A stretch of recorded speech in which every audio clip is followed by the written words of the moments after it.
Bonjour à tous et à toutes, bienvenue à bord de Sol. Tout d'abord, je voudrais remercier ceux qui nous suivent sur cette chaîne YouTube. Si vous n'êtes pas encore abonné, eh abonnez-vous, hein, c'est gratuit, vous recevrez simplement un email pour vous dire qu'on a posté une nouvelle vidéo. Alors, au sommaire de cette vidéo, tout d'abord on va traiter les consignes de sécurité, donc l'évacuation, le radeau de survie, les grab bags, etc. etc. Mais également tous les problèmes éventuels qui peuvent nous arriver en mer, une perte de mât, une voie d'eau, un feu à bord, tous ces détails vont être traités et comment on fait face à cela. Comme vous pouvez le voir, j'ai un petit peu les traits tirés, on vient d'arriver à Lanzarote, on vient de passer une très mauvaise nuit. On a appris un fichier météo qui n'est pas annoncé, force 7, 24 heures à la barre. Mais l'équipe a été très bonne, donc vous verrez ça dans la prochaine vidéo. On a pris du mauvais temps, mais on y a fait face, ça a été relativement dur. Bon, c'est pas très grave, en attendant, je vous dis à de suite avec les procédures de sécurité.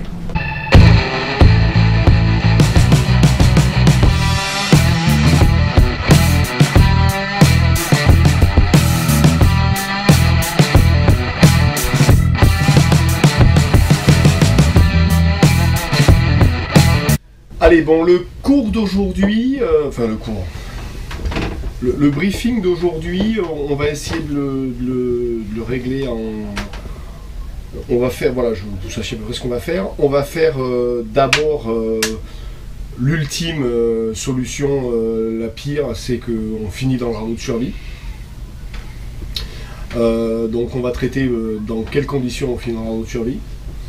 Après on va traiter toutes les avaries qu'on peut avoir plus ou moins à bord, mais qui ne nous impliquent pas d'être dans la détresse absolue. On fera un break et cet après-midi on fera toutes les manœuvres de l'homme à la mer.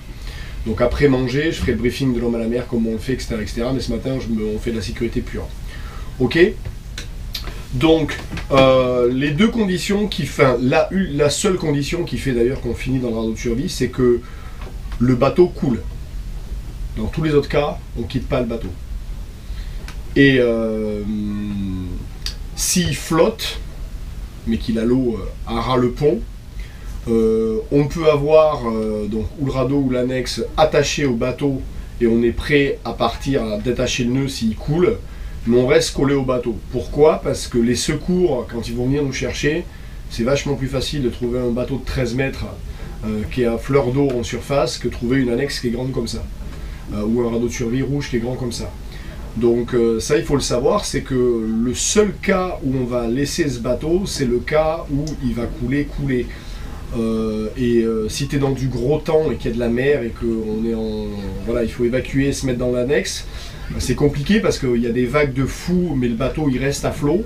Mais il faut se dire qu'à un moment donné ça va se calmer, il vaut mieux être attaché à ce bateau, quand ça va se calmer il sera facile à trouver que d'être dans une annexe qui a drifté, qui a dérivé, et donc c'est un peu... voilà. Bon, mais il faut le savoir, on ne quittera le bateau que s'il coule. Donc ça c'est la première, et il y a deux raisons pour lesquelles ce bateau peut couler. La première c'est un feu, et on l'a traité dans le briefing d'avant. Donc le feu c'est un élément majeur, hein. Et là vous regardez un petit peu, vous êtes toujours assez à vos habitus à la cool, j'allume, mais je suis là, je suis pas là, donc faites gaffe à ce feu vraiment, hein. je suis là-dessus, je suis un peu le truc. Et le deuxième c'est une grosse voie d'eau qu'on ne peut pas colmater, et qui va faire qu'à un moment donné, la pompe de cale ne le fait pas, nous avec des seaux ça ne le fait pas, et ça monte, et bon, il va se remplir d'eau, quoi. Donc voilà, c'est les deux seuls cas où on va finir dans le radeau de survie. Qui dit finir dans le radeau de survie dit deux choses. La première, c'est qu'il faut qu'on alerte les secours. Il faut faire ça avant qu'on n'ait plus d'électricité à bord. C'est un truc, ça paraît bête, mais quand il y a un feu et qu'il y a 45 secondes, ça va vite. Ou qu'il y a une voie d'eau et que... Donc à un moment donné, c'est moi qui vais déterminer qu'on est dans une situation où il faut appeler les secours. Il faut le faire avant qu'on perde l'électricité. Est-ce que vous savez quelle est la différence entre un pan-pan et un médé? Ouais, vas-y. Le pan-pan, c'est vraiment... c'est la dernière, c'est le tour le plus fort. Non, c'est l'inverse. C'est l'inverse? Ouais, alors, pour faire simple, si la vie humaine est en danger, c'est médé. C'est-à-dire qu'on perd le mât, personne n'a pris le bas sur la tête, n'a un truc grave, on ne fait pas un médé, parce que notre vie n'est pas en danger. On fera un pan-pan, c'est une situation de détresse, on fera un pan-pan. Donc le médé, c'est vraiment, là, la vie est en danger. Et on peut faire un médé et tout va bien à bord. Je veux dire, tout va bien à bord, tu te brûles au 3e degré avec de l'eau du truc, ta condition physique est en danger, j'appelle pas, non, je fais un médé, parce que là, il y a une vie humaine qui est en danger. Donc ça, c'est important. Donc cet appel des secours, sur la VHF qui est là, il y a un bouton distress, donc c'est pas dur, on lève le petit clapon, on appuie dessus, et ça envoie de suite un signal de détresse qui est pré-logué, etc., etc. Le deuxième qu'on a, donc c'est le spot qui est là. Donc dessus, il y a un bouton pareil de détresse. SOS, hein, donc on l'allume, on appuie sur SOS. Ça va envoyer pareil chez Spot une information comme quoi Stéphane Fuma il est en détresse. Et ça va envoyer aussi un message à mon père, qui lui sait que je suis sur un bateau. Enfin, eux, quand ils vont recevoir la position. Donc ils se doutent bien qu'au milieu de l'Atlantique, un message, je ne suis pas en montagne en train de faire du ski. Et mon père, pareil, donc fera suivre ça au cross sans problème. Mais malgré ces deux cas-là, on va quand même passer un message VHF. Parce qu'on va quand même essayer de choper un bateau qui est autour. Quand on appuie sur le bouton qui est là, ça s'affiche sur toutes les VHF et sur tous les plotteurs électroniques de tous les bateaux autour, comme quoi il y a un médé et qu'il y a un truc. Mais on va quand même essayer de choper un gars à la VHF. Pour ça, quand on fait un pan-pan ou un médé, il y a des codes. Et il s'avère que moi, je peux peut-être être mort, tu vois. Je peux avoir pris le mât sur la tête. Donc à un moment donné, il faut que vous sachiez le faire. Hein. C'est bien qu'il y ait un capitaine à bord, mais le capitaine, on peut considérer que ma vie a été exterminée, quoi. Donc vous avez ce log ship qui est posé là tout le temps sur la table à cartes. Si vous l'ouvrez à la deuxième page, donc la première, la deuxième page, sur la deuxième page vous avez le nom du bateau, vous le connaissez tous, c'est Sol, mais vous l'avez en alphabet radio, donc c'est Sierra, Oscar, Uniforme, Lima, Sierra. Et vous avez ce qu'on appelle son MMSI, MMSI en français. C'est un numéro qui a été donné par les fréquences radio nationales françaises comme quoi on a enregistré. Et eux, pour me donner ce numéro, ils savent que c'est un Oceanis 43 de telle année, telle couleur, etc., etc. Donc ça leur donne quel bateau ils cherchent. Parce qu'on ne cherche pas un paquebot comme on cherche un voilier de 13 mètres. Donc quand vous allez, si vous envoyez un médé, c'est médé, médé, médé, 3 fois, tout en anglais. This is sailing vessel. C'est le sailing vessel, le voilier Saul. Et là tu envoies Sierra, Oscar, Uniforme, Lima, Sierra. Tu redis le nom du bateau une deuxième fois, c'est pas très grave. Tu vas donner le MMSI number 227529030. Et sur la VHF et sur le plotter qui est là, il y a notre position GPS. Donc là, ce VHF sera allumé, lui il est allumé. Vous allez voir quand il est allumé, il y a la position GPS. Tu prends dans la VHF et tu donnes ta position. Rappelez-vous, dans une position GPS, il y a, donc c'est des minutes, degrés, secondes, mais c'est 03.250 nord ou sud, et après la même est ou ouest. Donc il y a une latitude et une longitude, donnez pas qu'une suite de chiffres. Basta, vous avez fait le travail. Normalement je serai là, mais dans un cas de force majeure, ça va très vite, hein, ce qui veut dire qu'on ne va pas avoir beaucoup de temps. Derrière ça, il va y avoir l'évacuation du bateau. L'évacuation du bateau, alors là je vais donner des rôles et ils ne sont pas interchangeables, et s'il y en a un de nous qui est mort, on s'arrangera, mais bon, là on est dans le vif du sujet, hein, il y aura peut-être des... les deux garçons, je vous mets responsable de prendre le radeau de survie et le mettre dans l'annexe. On sera dans l'annexe, comme je vous ai expliqué, là les gens ne savent peut-être pas, mais les radeaux de survie, il y en a 50, 100% des radeaux de survie se gonflent, mais il y en a 50% qui se dégonflent. Donc il vaut mieux être dans une annexe qui est déjà gonflée et avoir le radeau avec nous. Qu'on a un souci, on peut sauter dans le radeau, que gonfler un radeau et qui se dégonfle. Si c'est dans des mauvaises conditions, regonfler un radeau, c'est dur. Une deuxième chose, je le dis pour la vidéo, ça ne nous concerne pas, mais un radeau doit être approprié au nombre de personnes.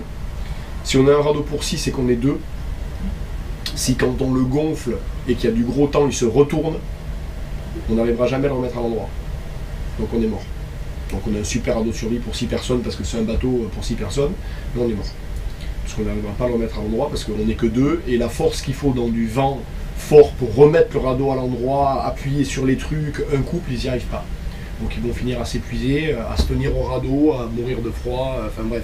Donc un radeau il est approprié au nombre de personnes. On est 4, on a un radeau pour 4, enfin on peut avoir un radeau pour 6 quand on est 4, mais quand on est 2, on n'a pas un radeau pour 6. Donc nous la procédure elle est simple, on prend le radeau, on le détache, on fout l'annexe à l'eau, on met le radeau dans l'annexe. Ok, ça c'est votre rôle les gars.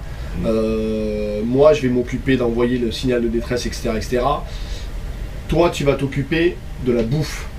Donc il y a la poche qui est dans le placard qui est là où il y a tous les fruits et légumes, enfin tous les fruits. Tu prends le pain, tu mets le dedans, c'est ta poche. Tu viens avec cette poche là. Toi Chloé tu vas t'occuper de l'eau puisqu'on l'a rangé ensemble, tu sais où est l'eau. Tu attrapes une poche, tu mets 4 bouteilles d'eau et on part avec. Ok. Si un d'entre nous est mort, quelqu'un prend le rôle de celui qui n'est pas là. Moi, mon rôle, ça va être de prendre le grab bag, le sac avec les ustensiles de sécurité. Les ustensiles de sécurité, ils sont là. Alors, on a donc celui-là qu'on va amener avec nous, puisque la position, on va continuer à envoyer les positions. Je peux envoyer les positions, on veut-tu envoyer là au fur et à mesure qu'on dérive, etc., pour que ce soit de plus en plus précis pour les secours. On va déclencher notre personnel homme à la mer qui est valable à 30 000 autour. Donc ce qui veut dire que les secours, quand ils vont arriver, dès qu'ils vont rentrer dans la zone des 30 000, ils auront une position exacte qui nous traque. Donc ça c'est hyper important. Ces deux choses-là font qu'on nous retrouve facilement. Mais derrière, on va avoir la flashing light, parce que elle, de nuit, à 10 000, on la voit. On va avoir cette valise-là, il y a toutes les fusées de détresse.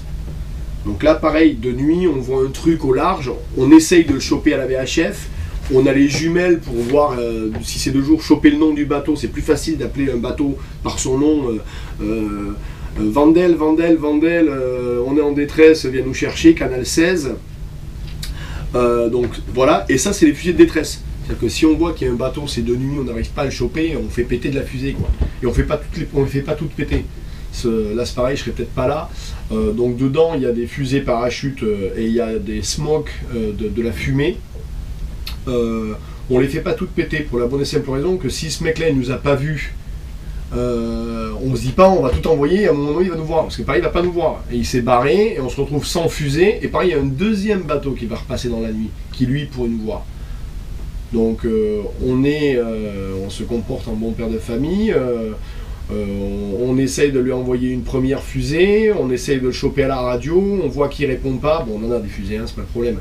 On attend un peu, on continue, on insiste, on lui envoie une deuxième fumée, mais bon, si on voit qu'il est de cul en train de partir, il y a peu de chances qu'il nous voit, on ne crame pas la valise, on prend notre mal en patience. Dans l'Atlantique, on a les statistiques, c'est 12 heures.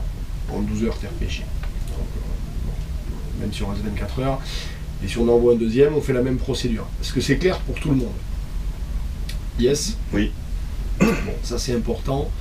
Donc, et derrière, comme je vous disais, si vous l'avez pas prêt, c'est trop tard, vous n'aurez pas le temps de le faire. Surtout si c'est un feu, si c'est une voie d'eau peut-être. Si vous avez prêt un petit sac étanche, dedans vous mettez votre passeport, votre porte-monnaie avec votre carte bleue et du liquide, votre téléphone portable et votre ordi si vous en avez un. Rien de plus, c'est un sac qui est grand comme ça.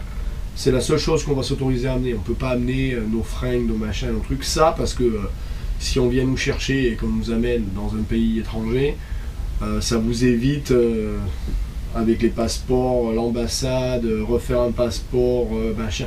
Voilà, vous avez votre passeport, vous avez de la thune, de quoi vous payer un billet d'avion, ou vous payez un hôtel ou de la bouffe. Normalement, vous êtes pris en charge, mais ça facilite énormément les choses. Et il est personnel parce qu'encore une fois, tu seras peut-être la seule survivante. Donc compte pas mettre ton truc dans le sac des autres, ils sont plus là. Donc là on est dans l'ultime. On fait ça en premier pour dire que ça nous arrivera jamais, donc on va éviter que ça arrive, mais je veux que ce soit clair pour tout le monde et que tout le monde sache que voilà, on n'est pas la fête foraine, quoi. On est sur un bateau en mer et que ça peut arriver. Donc la nourriture, l'eau, le radeau de survie dans l'annexe. Je m'occupe, alors s'il en manque un, on change son rôle, je m'occupe de ça. Mais si je suis pas là, pensez-y, donc ces deux-là, ils sont là tout le temps, on les a là. Radio pour communiquer, et le visuel. Donc ça c'est on a envoyé le signal, ça c'est on nous voit, et ça c'est on peut communiquer, quoi. Donc c'est hyper important, pouvoir communiquer, être vu et envoyer le signal. C'est clair? On décolle là-dessus. Allez. Donc ça c'était important. L'évacuation du bateau ne se fait que sur un seul ordre, le mien. Commence pas à enlever l'ordre de survie si j'ai pas dit d'enlever l'ordre de survie, parce que si j'estime que c'est plus sage, il faut pas qu'il y ait de débandement. Là, c'est là où le rôle du capitaine va devenir primordial, et là il n'y a pas de ma voix est Dieu, quoi. Je le dis comme ça, mais c'est un peu ça, quoi. On se permet pas, et s'il y en a un de vous qui panique, je vous assure que je vais l'arrêter vite. S'il faut être qu'il soit KO, il sera KO, mais il va arrêter de paniquer. On ne transmet pas une panique dans un groupe. On reste calme, la procédure elle est claire, on a un radeau, on a une annexe, on a envoyé des messages de détresse, on a de l'eau, on a de la bouffe. Si personne est dans une condition physique, on peut aussi prendre d'ailleurs la trousse à pharmacie avec nous, hein, c'est une bonne chose, mais si personne est truc, on va survivre, c'est pas très grave, hein, finalement, on va se peler le jonc, on va peut-être choper des coups de soleil, on va pendant 4 jours avoir vécu une expérience assez particulière, mais il n'y a pas mort d'homme. C'est vraiment pas...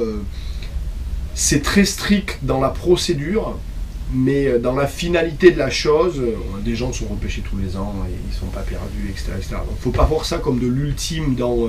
on joue nos vies, c'est de l'ultime dans la prise de décision. La prise de décision, elle est claire, on la connaît, on la suit, et ça va bien se passer, quoi. Tu vois, il ne faut pas que vous ayez de stress, de mort ou quoi que ce soit. Non, non, c'est juste, il y a une procédure, on la suit, et si on suit la procédure, tout se passe bien. On sera repêché avec un peu de bol, ce sera un bateau cool, et puis on arrivera ailleurs. Celle-là, elle est claire pour tout le monde? Ok. Donc vous avez les cartes en main, je le rebrieferai une ou deux fois, mais ça c'était important de le savoir.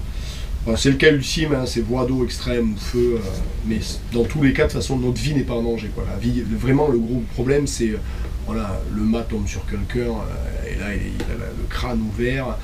Là, on est mal, quoi, parce que là, il faut des secours rapides. Enfin, on est dans le radeau, c'est pas très grave. Ok, ça, c'est fait. C'était hyper important. Derrière, on va traiter donc les avaries qui peuvent nous arriver, qui feront qu'on ne finira pas dans ce radeau de survie. Mais qui vont nous ralentir beaucoup. La première, c'est tout simplement une voie d'eau aussi qu'on va réussir à colmater, mais qui sera là. Donc là, ça peut être à l'avant dans la crash box, ça peut être sur le côté. Le traitement de la voie d'eau, c'est pas dur, hein. Ça tape, on se rend compte qu'il y a une voie d'eau, il commence à y avoir de l'eau partout. Encore une fois, notre priorité, c'est de ne pas perdre l'électricité à bord parce que c'est nos communications. Il y a plein de méthodes pour enlever une voie d'eau. Bon, on a un mec qui travaille le bois, c'est très bien. Donc on peut mettre une voile le long de la coque pour aller réduire le trou. On peut aller bourrer avec des coussins, avec des placards, mettre des vis, etc. etc. Le cas de la voie d'eau, c'est pareil. On va cannibaliser le bateau, c'est-à-dire qu'à un moment donné, on va prendre des choses et les arracher ou les défaire, vraiment, c'est pas très grave, pour colmater. Et là, on n'est plus en train de se dire putain, merde, je vais casser mes jolis coussins au super design. Non, non, non, la priorité, c'est d'arrêter cette voie d'eau et on va le faire en bon escient. Va y avoir un driver, au début, ça va être moi. Si je me rends compte qu'il est plus con parce qu'il a des connaissances en bois, etc., etc., et que je me rends compte qu'il est bien, mais je vais passer en second, c'est-à-dire que je vais lui passer les outils, quoi. Là-dessus, c'est pareil. On va prendre en nom du ciment prompt, qui est du ciment rapide pour colmater les trucs. Donc ça, c'est le premier. C'est la première et c'est la plus dangereuse parce qu'elle peut passer au stade où on la colmate pas. Mais la voie d'eau, pareil, si elle est petite et que truc, s'il faut mettre un mec avec un seau d'eau à l'avant et qu'on tourne avec un seau d'eau, on tourne avec un seau d'eau, mais on va survivre. Et là, on peut envoyer un pan en disant attention les mecs, ça pue, quoi. Voilà. Le deuxième, c'est une casse de mât. Quand même un peu dommage sur un voilier de plus avoir de mât, ce qui veut dire qu'on a perdu notre propulsion. Donc là c'est pareil, voilà, on a de la dynéma qui est là, tiens, est-ce que tu peux me passer la ligne qui est là, donc si on perd le mât, on a un tangon qui qui est le long truc en métal qui est là le long. Hein. Ça, c'est de la ligne qui tient à peu près la même pression que tiennent nos haubans. On fera un gréement de fortune donc pour pouvoir continuer. Ça va être très lent, mais on va continuer à avancer. La priorité sur une perte de mât, c'est ne pas laisser le mât le long du bateau qui puisse revenir et perforer la coque. Ce qui se passe, c'est que quand il est dans l'eau avec la voile, le génois, etc., ça met des à-coups et souvent il revient et pam, il perfore la coque. Si c'est au-dessus de la ligne de flottaison, ça va, mais si c'est en dessous, tu as perdu le mât et tu as une voie d'eau. Donc là, on a deux problèmes. Donc pour éviter ça, la priorité, c'est où on arrive à remonter le reste du mât à bord, ce qui est génial parce que le mât, ça se répare, ou on voit qu'on n'y arrive pas et que c'est dangereux pour la suite des événements, et on ira couper les haubans et on se sépare de cette partie du mât. On essaie de récupérer tout ce qu'on peut, mais voilà. Dans une perte de mât, alors là, elle le rappelait hier, Marie-Yvonne, pensez à ça, quand on perd le mât, on perd la communication, parce que la VHF, c'est fini, l'antenne, elle est dans l'eau, quoi. Donc ce qui veut dire que notre radio, elle est plus là, donc on a beaucoup moins de moyens de communication. Il va nous rester notre petite VHF portable. Donc ça c'est pareil, la perte de masse, ça veut dire qu'on va commencer à s'isoler du reste du monde, mais on ne va pas envoyer un signal de détresse grave, parce qu'il n'y a pas de vie en danger. Donc sur le spot, il y a un truc, il y a un bouton qui dit attention, s'appuyer messire, donc là c'est pas bon. Je pense que si on perd le mât, j'enverrai ce truc-là, mon père verra très vite en fonction des points, parce qu'on va continuer à envoyer des points de position, qu'on a vraiment ralenti, il va comprendre qu'on est sous gréement de fortune. Donc, mais bon, au moins il saura qu'on va bien, et ça sera sur la page Facebook, donc les gens verront qu'on ralentit, verront qu'on va bien, ils se poseront des questions, mais bon, ça dira on va bien, quoi. Ça sera long, on bouffera plus de pâtes que prévu, mais bon, c'est pas très grave. Perte de gouvernail. Ça peut être très chiant aussi, la perte de gouvernail. Donc là, on s'est... si tu veux, c'est un peu comme un mec bourré, quoi. C'est pas la ligne droite la plus courte qu'on va prendre pour rentrer. Pareil, s'il faut, on coupera un bout du tangon, on l'enfoncera sur l'arrière, on arrachera des placards, une porte, on va visser, on va mettre des bouts de bout, on fera un gouvernail de fortune. C'est possible qu'il ne soit pas très efficace, c'est possible que pour pouvoir naviguer sous le gouvernail de fortune, on réduise vachement pour pas qu'il y ait trop de pression dessus et qu'on aille lentement. On va continuer à y aller, quoi. Donc ça c'est aussi un truc qui est pas mal. Un autre qui est pas mal, c'est la foudre. Si on prend la foudre, il y a 8 chances sur 10 qu'on perde tout l'électronique à bord. Enfin 9 sur 10 même. Donc là c'est fini, blackout. On revient en 1842. Ou je sais pas combien. Foudre. Foudre c'est pas dur. Dans ce coffre là, il y a un four micro-ondes dont on ne sert pas. Le four micro-ondes, ça crée ce qu'on appelle une cage de Faraday. Donc ça fait... c'est une boîte en métal et tout ce qui est dedans ne sera pas impacté par la foudre. C'est génial. Aujourd'hui, ce dont on a besoin pour naviguer, c'est savoir où on est, dans quelle direction on va. Donc grosso modo, c'est la carte et le GPS. Et ça, c'est mon ordinateur et le petit GPS portable. Donc ce qu'on va faire, c'est mon ordinateur, le petit GPS portable et la VHF qui est là. On la fout dans le four micro-ondes. Nos téléphones, on essaie de les foutre dans le four micro-ondes. Ce qui rentre, quoi. Et on se met autour du mât, on les met en truc et on fait la prière du feu. Et voilà, et la seule chose qu'on va pouvoir sauver normalement, c'est ce qui va être dans le four micro-ondes. Donc voilà, on a une cage de Faraday à bord, donc on y mettra le spot, le personal hyperb, des trucs qui nous envoient les détresses, on fout ça dans le four micro-ondes. Si on a des nuits où vraiment on se rend compte qu'il y a de l'orage au taquet et que ça arrive fort, et qu'on se dit celui-là, l'orage, là on va le prendre, et puis on va le prendre sévère, parce que si on voit des éclairs au large, c'est pas très grave. Mais là, si on se dit, bon, il arrive sur nous, pareil, je vous le dirai, allez vas-y, on ouvre le truc, on prend le micro-ondes, on le met sur la table, on met tout dedans, on le ferme, le micro-ondes, il n'est pas branché, on débranche tout l'électronique, s'il faut, je couperai peut-être les batteries, on va se mettre dans le noir, donc là on va barrer à la frontale avec le truc, on va essayer de limiter la casse. Si on prend un éclair, Bon, faut pas qu'il nous foute le feu dans le bateau, parce que là, ça serait dommage. Normalement, ce sera pas le cas. Il peut nous cramer tout l'électronique. Bon, si j'ai débranché les batteries, les machins, les trucs, normalement, on n'est pas trop mal. C'est un cas qu'il faut quand même voir. Voilà, vous le savez, on fera le principe de la cage de Faraday, on sauvera l'électronique minimum, quoi. Ok, perte de l'élec.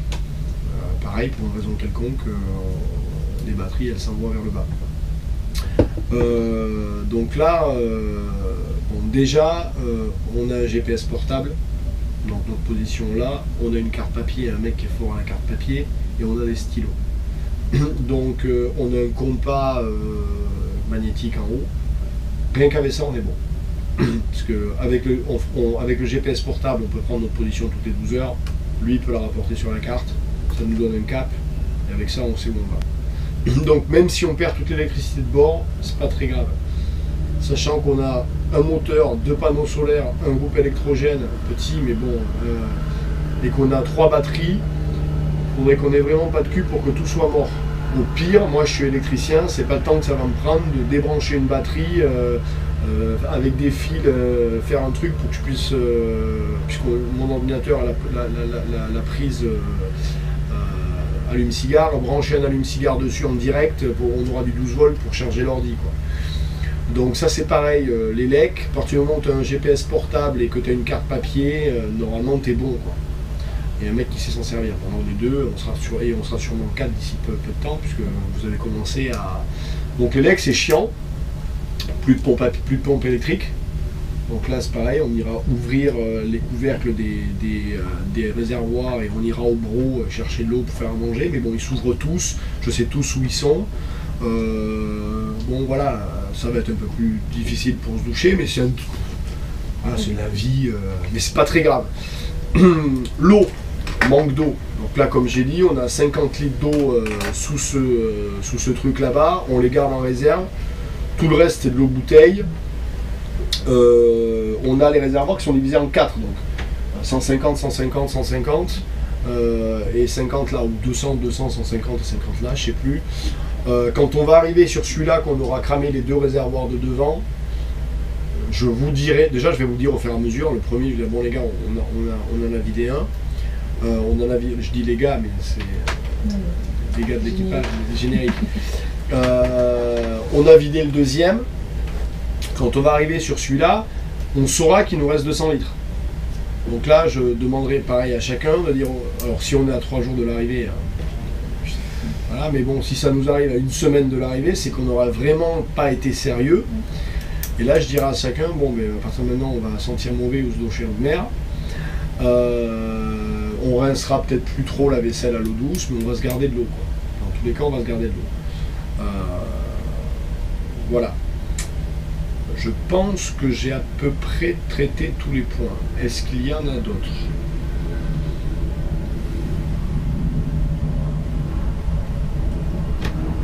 Non, pas de rien dont vous avez peur, autre que ça. Ah, le gros temps. Le gros temps, ça fait partie de la sécurité. Or, le gros temps. Bon, la fuite, ce qu'on appelle la fuite, c'est-à-dire se mettre le vent sur l'arrière et se parer avec le bateau, c'est pas toujours la solution la plus judicieuse. Ce qui s'avère, c'est que nous, là, quand même, on va être sur des latitudes assez basses, hein, puisque là, en partant sur les Canaries, c'est une météo à 4 jours, on la bonne. 4 jours, c'est assez... normalement, elle est bonne, la météo.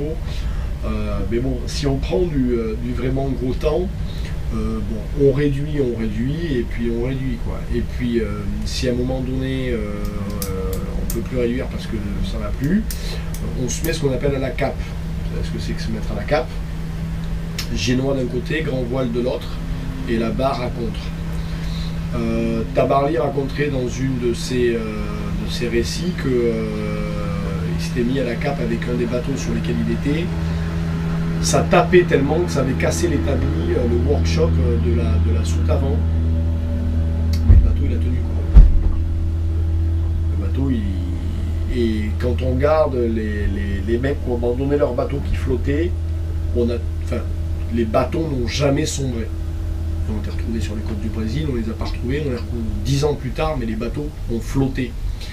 Ce qui veut dire que dans du gros temps, si on a réduit, on évite de péter le mât. Il faut qu'on garde un petit peu de propulsion pour pas se mettre trop travers à la vague, parce que c'est une vague d'un tiers de la longueur du bateau qui nous fait faire se retourner. Donc là, le bateau il fait 13 mètres, on va dire 12. La ligne de flottaison fait 11 mètres 60. Donc 12, un tiers de 12, c'est 3 mètres. C'est 4 mètres. Donc une vague de 4 mètres, elle nous prend, elle nous retourne, si on est de travers à la vague. Pas à tous les coups, hein, mais si elle déferle, hop, puis fait un tour. Bon, ce bateau-là, il n'est pas fait pour faire des tours, quoi. Il n'est pas insubmersible, machin, tu vois, il y a des petites aérations partout, etc., etc. Même si on a tout fermé, je ne suis pas sûr qu'il ne rentre pas 100 litres d'eau dans le bordel. S'il rentre 100 litres d'eau dans le bateau, ça commence à être pas super. Donc voilà, les deux options, c'est on se met à la cape ça nous garde face au vent, ce qui veut dire que ça nous garde face aux vagues. Et si on n'est pas à la cape, on garde un petit bout de toile pour pouvoir justement pas se mettre travers à la vague. La priorité, c'est pas se mettre travers à la vague. Donc voilà, mais le gros temps, quelque part, moi j'ai pris quand même 2-3 fois des conditions assez sévères. Et Tabary en parle aussi dans un autre de ses récits. Il était sur des bateaux de course, et parce que la grosse peur, c'est de rattraper, quand tu es en fuite, c'est de rattraper la vague qui est devant. Tu rattrapes la vague qui est devant, et là t'enfournes de l'avant, et hop, tu fais un looping, et là, bon, là je fais pas bien la s'opérer avec les bateaux. Et lui, il disait, donc souvent ce que la procédure, ce qui est, c'est tu te mets en fuite, tu mets derrière le bateau des lignes, donc des bouts à traîner, des traînards, pour que ça te freine, et tu te mets en fuite, et voilà quoi. Et Tabary racontait dans son récit qu'il sentait que le bateau souffrait avec ses traînards derrière, et à un moment donné il s'est dit non là c'est pas bon, il a tout coupé. Il a tout coupé à la hache, il a laissé les traînards partir, et il est parti à Macboul en fuite, machin, et il disait je peux vous dire qu'on allait vite, et la vague de vent on l'a jamais rattrapé quoi. Donc moi j'ai eu l'expérience avec le kata, le gunboat, je vous disais on a pris la queue de typhon, j'ai fait des surfs à 30 nœuds 02 avec le kata. Et là, il ne faut pas se mettre en travers la vague avec un kata. On n'a jamais rattrapé la vague de devant. Et je peux te dire qu'une queue de typhon, ça pousse. Donc je ne pense pas qu'avec celui-là, on ne rattrapera jamais une vague de devant. Surtout si on est sous gréement réduit. Donc cette crainte-là, il ne faut pas l'avoir, c'est le dire de ouais, on va trop vite. Et moi, de mon expérience, vitesse égale sécurité. Ce qui veut dire que si on freine pas trop le bateau, mais que je dis pas qu'il faut aller le plus vite possible et garder tout dessus, mais je dis que si on est dans, il est assez équilibré pour garder que nous on navigue sur la mer et que c'est pas la mer qui nous fait naviguer, qui nous ballotte. Si on garde de la commande sur le bateau, ça se passe bien. Et pour ça, il faut garder un peu de vitesse.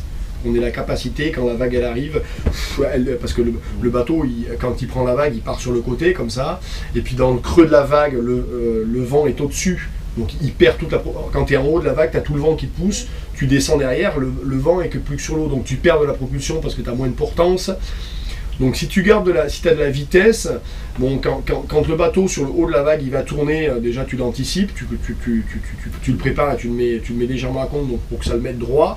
Et quand ça va descendre, si tu as déjà un peu de vitesse, avec la vitesse, avec ton gouvernail, tu restes manœuvrant.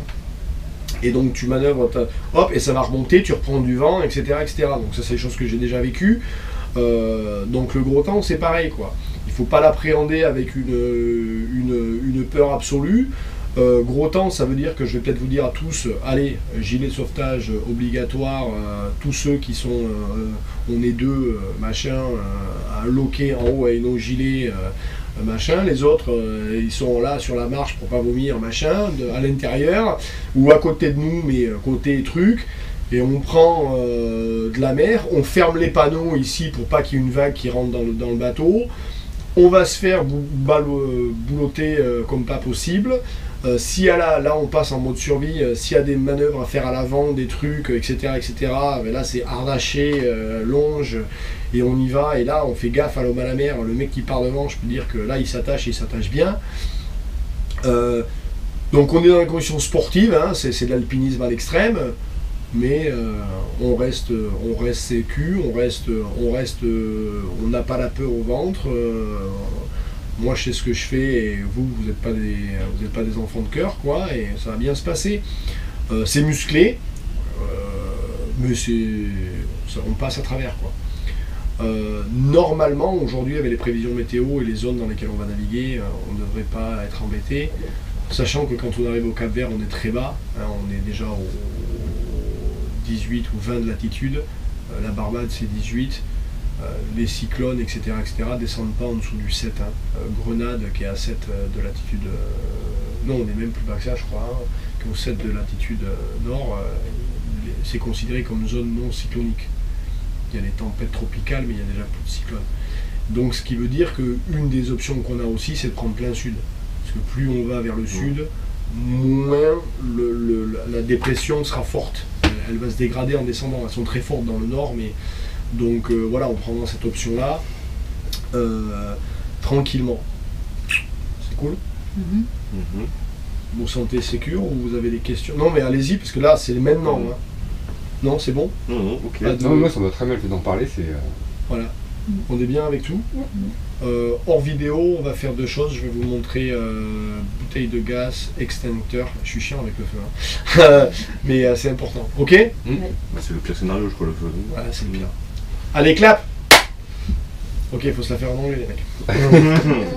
Attends, tu boire un coup là. On boit un coup. On est combien là? Une bonne demi-heure. C'est une demi-heure là. Hein. Ouais, c'est Il est en forme.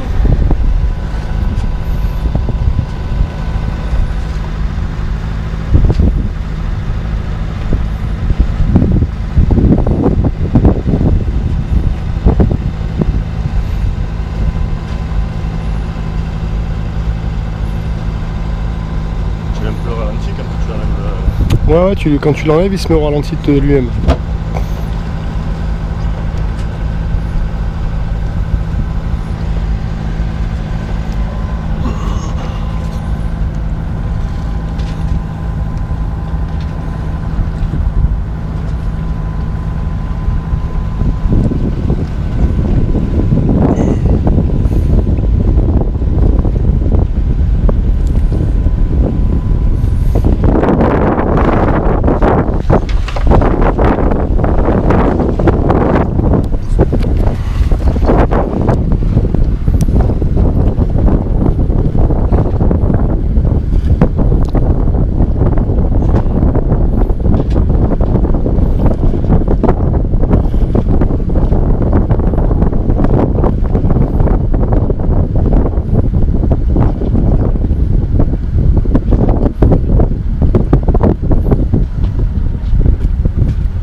Bon voilà, j'espère que cette vidéo vous a plu. Si c'est le cas, eh bien pouce vers le haut. Si vous avez des commentaires, laissez-les. Comme je vous dis, en général, je réponds toujours à vos commentaires. Si vous avez des demandes ou des choses que vous voudriez que je traite dans la prochaine vidéo, eh bien n'hésitez pas. S'il vous plaît, abonnez-vous à ce YouTube channel et faites savoir autour de vous qu'il y a un petit bonhomme qui fait des vidéos assez sympathiques. Et voilà, si vous n'êtes pas Patreon et que vous voulez nous aider un petit peu à financer tout ça, eh bien n'hésitez pas à nous laisser 2 $, 5 $, ça nous fera plaisir. Et puis je vous dis ciao, bientôt, à la semaine prochaine. Ciao, ciao.